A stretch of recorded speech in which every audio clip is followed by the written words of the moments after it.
മകരവിളക്ക് മഹോത്സവത്തിനായി ശബരിമല സന്നിധാനം സജ്ജമായി കഴിഞ്ഞു. Darshana Punyam powered by Bharat Lajna multi state housing cooperative society limited. Sabarimala വിശേഷങ്ങൾ പവർഡ് ബൈ BLM. എല്ലാവർക്കും ഭവനമുള്ള ഇന്ത്യ BLMന്റെ ലക്ഷ്യം. മകരവിളക്ക് മഹോത്സവത്തോടനുബന്ധിച്ച് കനത്ത സുരക്ഷാ ക്രമീകരണങ്ങളാണ് പോലീസ് ഏർപ്പെടുത്തിയിരിക്കുന്നതെന്നും ഈ ക്രമീകരണങ്ങളും മാർഗനിർദ്ദേശങ്ങളും ഭക്തർക്ക് അവിടെ കൃത്യമായി തന്നെ പാലിക്കണമെന്നും സന്നിധാനം പോലീസ് സ്പെഷ്യൽ ഓഫീസറായ S. സുജിത് ദാസ് വ്യക്തമാക്കി. 2000-ഓളം പോലീസ് ഉദ്യോഗസ്ഥരെയാണ് മകരവിളക്ക് ദിവസം ശബരിമലയിൽ മാത്രമായി തന്നെ വിന്യസിപ്പിച്ചിരിക്കുന്നത്. നിലവിൽ 11 DYSPമാരുടെ കീഴിൽ 34 CIമാരും 1489 സിവിൽ പോലീസ് ഓഫീസർമാരും ഉൾപ്പെടെ തന്നെ 1534 സേനാ അംഗങ്ങൾ സന്നിധാനത്ത് സേവനം അനുഷ്ഠിക്കുന്നുണ്ട്. അധികമായുള്ള 500 ഉദ്യോഗസ്ഥരടക്കം ഇന്ന് എത്തിച്ചേരും. സുഗമമായ മകരജ്യോതി ദർശനത്തിനും തിരിച്ച് സുരക്ഷിതമായി തന്നെ മല ഇറങ്ങുന്നതിനും പോലീസ് ഏർപ്പെടുത്തിയ മാർഗനിർദ്ദേശങ്ങൾ പാലിക്കാൻ ഭക്തർ അവിടെ വലിയ രീതിയിലുള്ള ശ്രദ്ധ പുലർത്തണമെന്നതാണ് ഇപ്പോൾ സ്പെഷ്യൽ ഓഫീസർ വ്യക്തമാക്കിയിരിക്കുന്നത്. ഹൈക്കോടതിയുടെ ഉത്തരവ് പ്രകാരം മകരവിളക്ക് ദിവസം വെർച്വൽ ക്യൂ വഴി 30,000 പേർക്ക് മാത്രം സ്പോട്ട് ബുക്കിംഗ്, അതുപോലെ 5,000 പേർക്ക് മാത്രമായി തന്നെ സന്നിധാനത്തേക്ക് പ്രവേശനം നിയന്ത്രിച്ചിട്ടുണ്ട്. രാവിലെ 10 മുതൽ നിലയ്ക്കലിൽ നിന്നും പമ്പയിലേക്കും രാവിലെ 11 മുതൽ പമ്പയിൽ നിന്നും സന്നിധാനത്തേക്കും ഭക്തരെ കടത്തിവിടില്ല. തിരുവാഭരണ ഘോഷയാത്ര പരമ്പരാഗത പാതയിലൂടെ വൈകുന്നേരം 5:30 തന്നെ ശരംകുത്തിയിൽ എത്തിച്ചേരും. കർശന സുരക്ഷയാണ് തിരുവാഭരണ ഘോഷയാത്രയ്ക്ക് ഏർപ്പെടുത്തിയിരിക്കുന്നത്. 2:20 തന്നെ ഘോഷയാത്ര സന്നിധാനത്ത് എത്തിച്ചേരും. തുടർന്ന് ദീപാരാധന നടക്കും. ഭക്തർ തിരുവാഭരണ പെട്ടി അതിനെ തൊടാനോ അല്ലെങ്കിൽ ഘോഷയാത്ര കടന്നു പോകുന്ന പാതയിൽ തിക്കും തിരക്കും സൃഷ്ടിക്കാനോ ശ്രമിക്കരുത് എന്നതാണ് സ്പെഷ്യൽ ഓഫീസർ പറയുന്നത്. പാണ്ടിത്താവളം, ശരംകുത്തി, U-ടേൺ തുടങ്ങിയ ഇടങ്ങളിലെ വ്യൂ പോയിന്റുകളിൽ സുരക്ഷിതമായി തന്നെ നിന്നുകൊണ്ട് മകരജ്യോതി ദർശിക്കണം. വനമേഖലയോട് ചേർന്നുള്ള പല വ്യൂ പോയിന്റുകളും ഭക്തർ അവിടെ വലിയ രീതിയിൽ എത്താറുണ്ട്. ഈ പ്രദേശങ്ങളിൽ യാതൊരു കാരണവശാൽ പോലും പാചകം നടത്തുകയും ചെയ്യരുത്. ഹിൽ ടോപ്പിൽ അപകടമുണ്ടാകാനുള്ള സ്ഥിതിവിശേഷം അത് സൃഷ്ടിക്കാതിരിക്കാൻ കൂടുതൽ ശ്രദ്ധ പുലർത്തണമെന്നും വ്യക്തമാക്കി. ഗുരുസ്വാമിമാരുടെ വാട്സാപ്പ് ഗ്രൂപ്പുകളിൽ ഭക്തർക്കായുള്ള നിർദ്ദേശങ്ങൾ ഷെയർ ചെയ്തിട്ടുണ്ട്. മകരജ്യോതി ദർശനത്തിന് ശേഷം പമ്പയിലേക്ക് തിരിച്ചു മടങ്ങാൻ തിരക്ക് കൂട്ടരുത്. സുരക്ഷിതമായി തന്നെ പമ്പയിൽ എത്തണമെന്നും ഇവിടെ വ്യക്തമാക്കുകയാണ്. മുഴുവൻ ഭക്തർക്കും മടങ്ങി പോകുന്നതിനുള്ള KSRTC ബസ്സുകൾ പമ്പയിൽ നിന്നും ക്രമീകരിച്ചിട്ടുണ്ട്. ഭക്തർ KSRTC വാഹനങ്ങളിൽ ക്യൂ പാലിച്ച് തന്നെ കയറണമെന്നും ഇവിടെ വ്യക്തമാക്കുകയാണ് ചെയ്തിരിക്കുന്നത്. മകരവിളക്ക് ദിവസം സോപാനത്തിനും തിരുമുറ്റത്തും പരിസരത്തും തിരുവാഭരണ ഘോഷയാത്ര എത്തുമ്പോൾ അത്ഭുതപൂർവമായ തിരക്ക് നിയന്ത്രിക്കാൻ എല്ലാ നടപടികളും കൈക്കൊണ്ടിരിക്കുകയാണ് എന്നും ഉദ്യോഗസ്ഥൻ വ്യക്തമാക്കുകയും ചെയ്തിട്ടുണ്ട്. 2026 മകരവിളക്കിനോടനുബന്ധിച്ച് നമ്മളുടെ സുരക്ഷാ ക്രമീകരണങ്ങളുടെ വിശദാംശങ്ങൾ പറയുവാനായിട്ടാണ് ഇപ്പോൾ ഉദ്ദേശിക്കുന്നത്. ജനുവരി 14-ാം തീയതി ഏകദേശം 6:35 മണിയോടെയായിരിക്കും അന്നത്തെ ദീപാരാധനയും മകരവിളക്ക് കാണലും ഉണ്ടാവുക. ആയതുമായി ബന്ധപ്പെട്ട് ഭക്തജനങ്ങളുടെ നല്ല തിരക്കുകൾ ഇന്നത്തെ ദിവസം തന്നെ ശബരിമലയുടെ സന്നിധാനത്ത് വിവിധ ഭാഗങ്ങളിലായിട്ട് കാണുന്നുണ്ട്. ആയതുമായി ബന്ധപ്പെട്ടിട്ട് പറയാനുള്ളതെന്ന് വെച്ചാൽ അവസാന ദിവസം നമുക്ക് 30,000-ഓളം വെർച്വൽ ക്യൂ പാസുകൾ മാത്രമേ ഉള്ളൂ. അന്നത്തെ സ്പോട്ട് ബുക്കിംഗും നിയന്ത്രിച്ചിട്ടുണ്ട്. ഹൈക്കോടതി അതിന് ഓർഡർ നൽകിയിട്ടുള്ളതാണ്. ഇതുമായി ബന്ധപ്പെട്ടിട്ട് നിലയ്ക്കല് നിന്നും 10 മണിക്ക് ശേഷം ആരെയും തന്നെ പമ്പയിലേക്ക് കടത്തിവിടില്ല. പമ്പയിൽ നിന്നും 11 മണിക്ക് ശേഷം സന്നിധാനത്തേക്ക് ആരെയും കടത്തിവിടില്ല. ഈ തിരുവാഭരണം ട്രഡീഷണൽ റൂട്ടിലൂടെ വന്ന് പമ്പയിൽ നിന്ന് സന്നിധാനത്ത് ശരംകുത്തിയിൽ എത്തിച്ചേരുന്നത് ഏകദേശം 5 മണിയോടെ ആയിരിക്കും. ഈ റൂട്ടിലെല്ലാം തന്നെ നമ്മുടെ ട്രഡീഷണൽ റൂട്ടെല്ലാം തന്നെ നമ്മൾ തിരുവാഭരണ പെട്ടിയുടെ സുരക്ഷാ ക്രമീകരണങ്ങളുമായി ബന്ധപ്പെട്ട് സ്റ്റെറൈലായിട്ടായിരിക്കും ഇട്ടിരിക്കുക. ഭക്തജനങ്ങളുടെ തിക്കും തിരക്കുകളോ അല്ലെങ്കിൽ തിരുവാഭരണ പെട്ടീനെ തൊടാനോ മറ്റുമായിട്ടുള്ള കാര്യങ്ങൾ നമ്മൾ നിയന്ത്രിക്കുന്നതാണ്. അതോടൊപ്പം തന്നെ തിരുവാഭരണ പെട്ടി 18-ാം പടിയുടെ ഏകദേശം നമ്മൾ 6 മണിക്ക് 20 മിനിറ്റ് ആവുമ്പോൾ എത്തിച്ചേരുമെന്നാണ് നമ്മൾ പ്രതീക്ഷിക്കുന്നത്. 6:35 ആവുമ്പോൾ ദീപാരാധന നടക്കും. ഈ സമയങ്ങളിലെല്ലാം തന്നെ തിരുവാഭരണം വരുന്ന വഴിയിൽ ഭക്തജനങ്ങളുടെ തിക്കും തിരക്കുകളോ മറ്റും തന്നെ നമ്മൾ അനുവദിക്കില്ല, അതിനെ നിയന്ത്രിക്കാറുണ്ട്. അത് തിരുവാഭരണ പെട്ടിയുടെ സുരക്ഷയ്ക്ക് വേണ്ടിയാണ്, സുരക്ഷിതമായി ഇവിടെ എത്തിച്ചേരുന്നതിന് വേണ്ടിയാണ് ചെയ്യുന്നത്.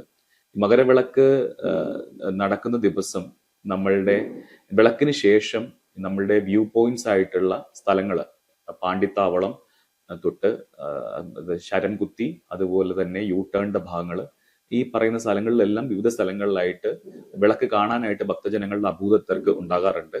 ഏകദേശം 1.5 ലക്ഷത്തിലും 2 ലക്ഷത്തിനും ഇടയ്ക്കുള്ള ക്രൗഡിനെയാണ് ഞങ്ങളിവിടെ പ്രതീക്ഷിക്കുന്നത്.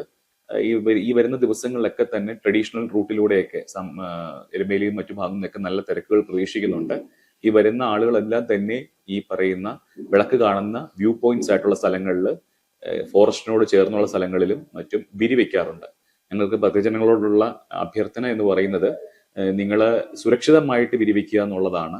അതിന് ഫോറസ്റ്റും ഫയർഫോഴ്സും പോലീസും എല്ലാം തന്നെ നിങ്ങളെ സഹായിക്കാനായിട്ടും ഞങ്ങളുടെ ഒപ്പം നിങ്ങളുടെ സഹകരണവും പ്രതീക്ഷിക്കുന്നുമുണ്ട്. ഇതില് നിങ്ങളുടെ ജീവനും മറ്റും അപകടമുണ്ടാകുന്ന സ്ഥലങ്ങളിലേക്ക് പോകുന്നതും എല്ലാം സ്വയം നിയന്ത്രിക്കുന്നതും പോലീസിനോടും ഫയർഫോഴ്സിനോടും ഫോറസ്റ്റിനോടും സഹകരിക്കുന്നത് വളരെ നന്നായിരിക്കും. അടുത്ത പ്രധാനമായിട്ടുള്ളത്, അവിടെ ഭക്ഷണം പാചകം ചെയ്യുന്ന ഒരു രീതികൾ ചിലയിടങ്ങളിൽ കാണാറുണ്ട്. അത് നമ്മൾ സുരക്ഷയുടെ ക്രമീകരണങ്ങളുടെ ഭാഗമായിട്ട് നമ്മൾ അത് അനുവദിക്കാറില്ല.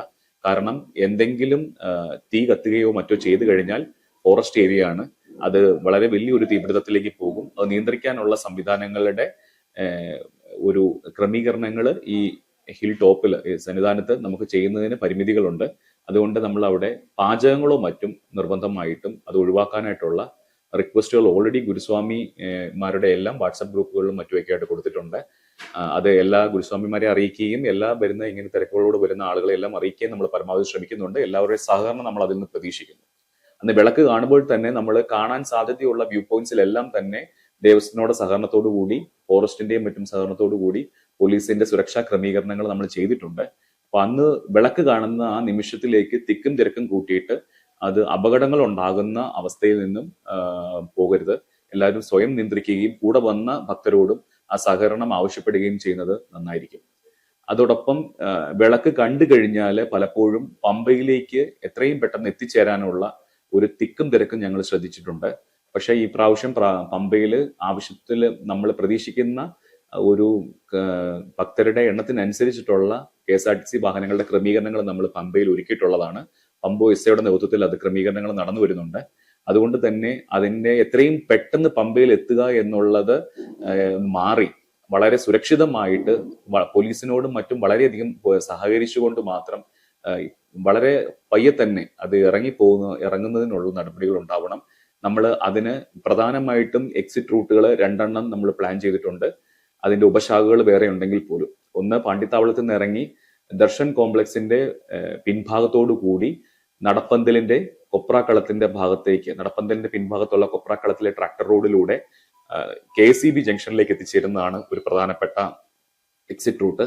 രണ്ടാമത്തെ റൂട്ട് എന്ന് പറയുന്നത് പാണ്ടിത്താവളം ജംഗ്ഷനിൽ നിന്നും നമ്മളുടെ ഇൻസിനറേറ്റർ, അതായത് മാളികപ്പുറത്തിന്റെ ഭാഗത്തേക്കുള്ള ആ ഇറക്കം വഴി ഇറങ്ങി പോലീസ് ബാരക്കിന്റെ ഫ്രണ്ടിലോടുകൂടി ബെയിലിപ്പാലം വഴി കയറി ചന്ദ്രാനന്ദ റോഡിൽ എത്തിച്ചേരുന്ന രണ്ടാമത്തെ പ്രധാനപ്പെട്ട എക്സിറ്റ് റൂട്ടാണ്. മൂന്നാമതായിട്ട് നടപ്പന്തലിന്റെ മധ്യഭാഗത്തോടു കൂടി KCB ജംഗ്ഷനിലേക്ക് എത്തിച്ചേരുന്ന മൂന്നാമത്തെ റൂട്ടുണ്ട്.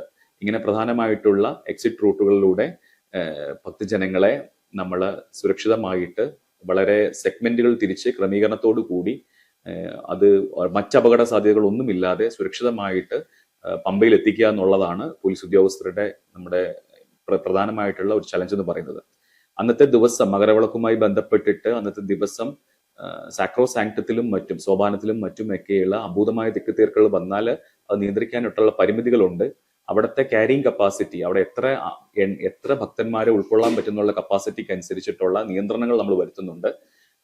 അമ്പലത്തിന് തിരുമുറ്റത്തും ലോവർ തിരുമുറ്റത്തും അപ്പർ തിരുമുറ്റത്തും മറ്റുമൊക്കെയായിട്ട് തിരുഭാവരണം വരുന്നതുമായി ബന്ധപ്പെട്ടുള്ള ക്രമീകരണങ്ങൾ നടത്തേണ്ടതുണ്ട്.